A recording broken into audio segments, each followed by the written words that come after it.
오늘도 클릭해주셔서 감사합니다. 구독과 좋아요 부탁드립니다.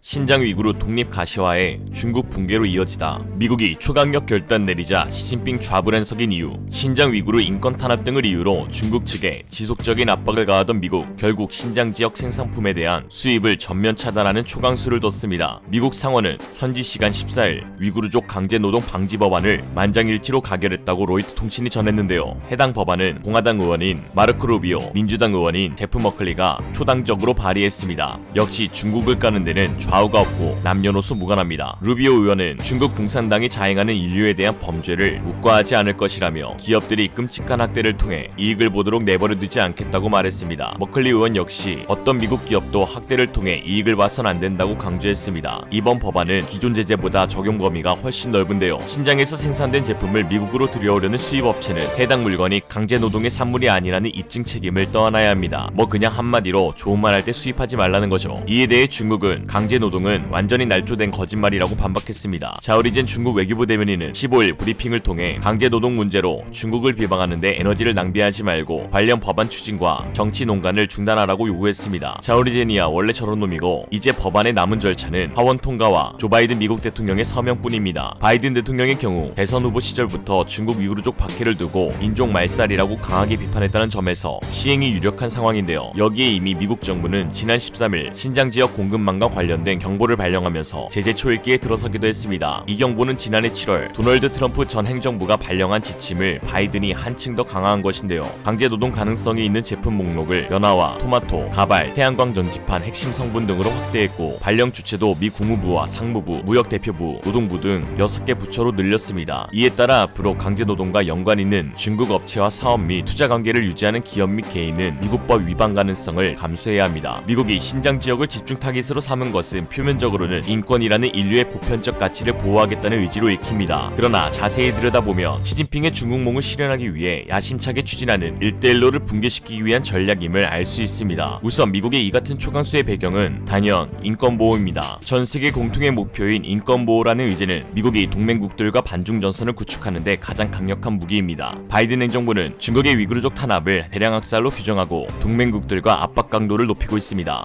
이번 G7 회의만 놓고 보더라도 주요 의제 5개 중 4개가 중국 인권 관련 사안이었습니다. 특히 미 세관 국경보호국은 현재 49개 제품에 대해 인도 보류 명령을 내렸는데 이 중 11개가 신장의 강제노동과 관련된 제품입니다. 미 상무부는 이미 수출 제한 목록에 올린 중국 기업 48곳에 더해 지난달 5개 기업을 추가 제재했습니다. 토니 블링컨 미 국무장관은 성명에서 신장 지역에서 계속되는 중국 정부의 집단학살 및 반인륜적 범죄, 강제노동에 대응하기 위한 것이라고 설명했습니다. 이를 통해 중국이 규칙에 기반한 무역 질서를 따르도록 하겠다는 취지입니다. 아니 중국이 이를 따를 리 만무하기 때문에 정확한 취지는 중국을 완전히 고립시켜 나가겠다는 것이죠. 과거 소련의 교훈에서 알 수 있듯 국제사회에서의 고립은 곧 공산당의 붕괴를 의미합니다. 그리고 그 핵심 방안이 바로 신장 위구르의 독립입니다. 지정학적으로도 신장은 미국이 건들 수 있는 중국의 가장 약한 고리인데요. 중국 서북부에 위치한 신장은 중국 내륙에서 아라비아 해와 페르시아만으로 이어지는 전략적 요충지입니다. 특히 시진핑이 추진하는 신실크로드 구상 1대1로의 핵심 거점인데요.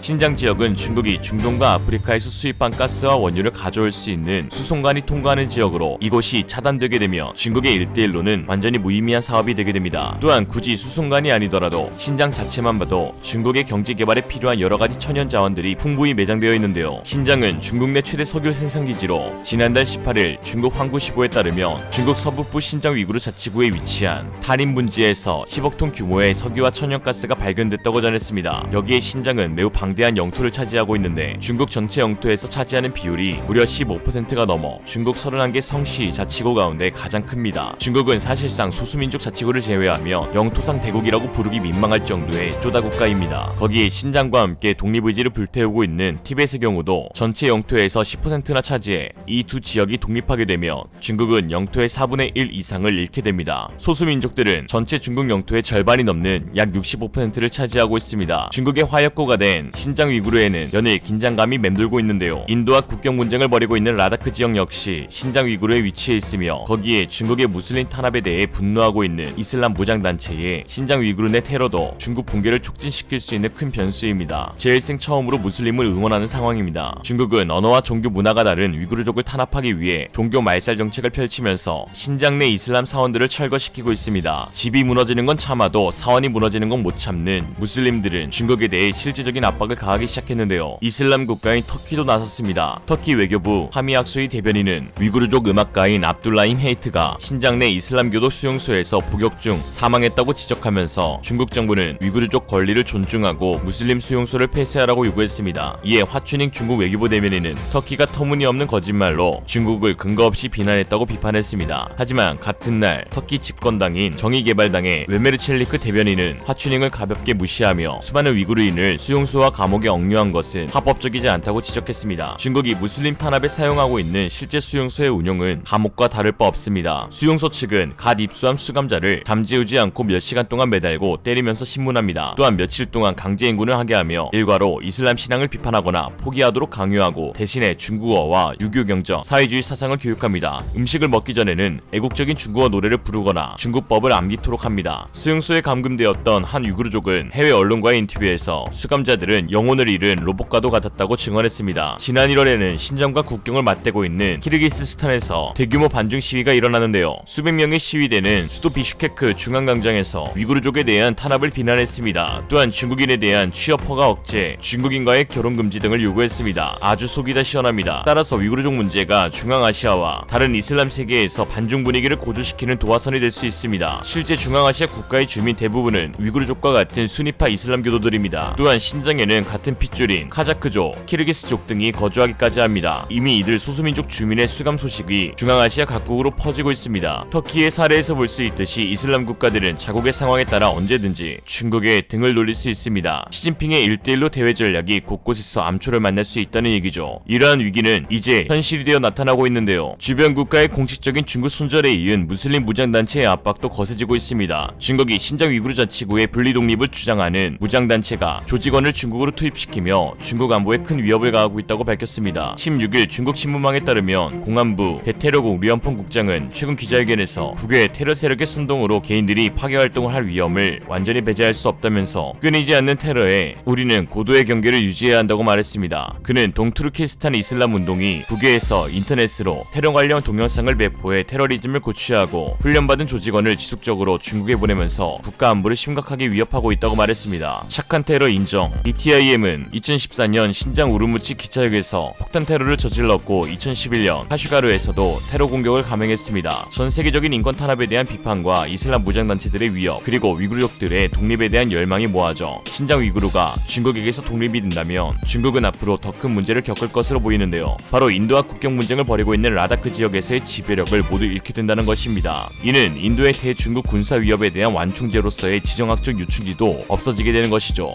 라다크 지역의 인민해방군들은 본토로 복귀할 것이며 히말라야의 통제권을 잃어 중국 본토까지의 군사적 위협이 가시화될 수 있습니다. 특히 중국 입장에서 가장 큰 걱정거리는 한국의 명품 자주포 K9인데요. 최근 인도는 한국의 K9 자주포 100문을 예정된 기일보다 앞당겨 배치 완료하였으며 추가로 156문의 K9 자주포를 도입할 예정으로 알려져 있습니다. 이는 중국산 자주포인 SH-15와의 실전 전투에서 K9 10문이 중국 자주포 36문을 박살낸 데에 인도 무디 총리가 큰 만족감을 보였기 때문입니다. 이미 중국 자주포를 발라버렸던 화려한 전적이 있는 만큼 중국에게 실질적 위협이 되고 있는 인도의 K9 자주포는 중국의 라다크 지배야국을 꺾을 수 있는 강력한 수호신으로 거듭나고 있습니다. 인도 정부는 K9을 분쟁 가능성이 높은 인도 중국 국경 지역에 전진 배치하였으며 인도 군사 전문가와 국민은 무력 충돌 시 K9이 중국 인민해방군을 격파할 것이라고 기대하고 있습니다. 이에 중국 최대 군사 전문 매체가 인도의 K9에 대한 기대감을 조롱하는 특집 기사를 내면서 견제에 나섰는데요. 지난 3월 5일 중국 최대 소셜 네트워크 서비스 시나 웨이보의 군사 전문 페이지 시나군사망은 인도가 최근 배치한 K9 자주포는 중국의 신형 자주포에 비해 훨씬 성능이 떨어진다는 내용의 기사를 게재했습니다. K9은 카탈로그 데이터만 우수할 뿐 실제 성능은 떨어진다는 비난이었는데요. 그러면서 중국산 자주포 PLZ-05 성능이 K9을 압도한다는 황당한 주장을 펼쳤습니다. 여러분들도 아시다시피 중국 자주포 PLZ-05는 포탄을 쏠 때마다 차체가 심하게 흔들려 포신이 위아래로 요동치는 모습에 전 세계의 조롱을 한참 마음껏 받고 있습니다. 홍경민의 흔들리는 우정도 이보다는 흔들리지 않을 것입니다. 사격 반동을 상쇄하는 주택 복자기와 차체의 서스펜션 성능이 형편없을 때 나타나는 현상입니다. 이에 서울시 용산구 동자동에 거주 중인 김철근 씨는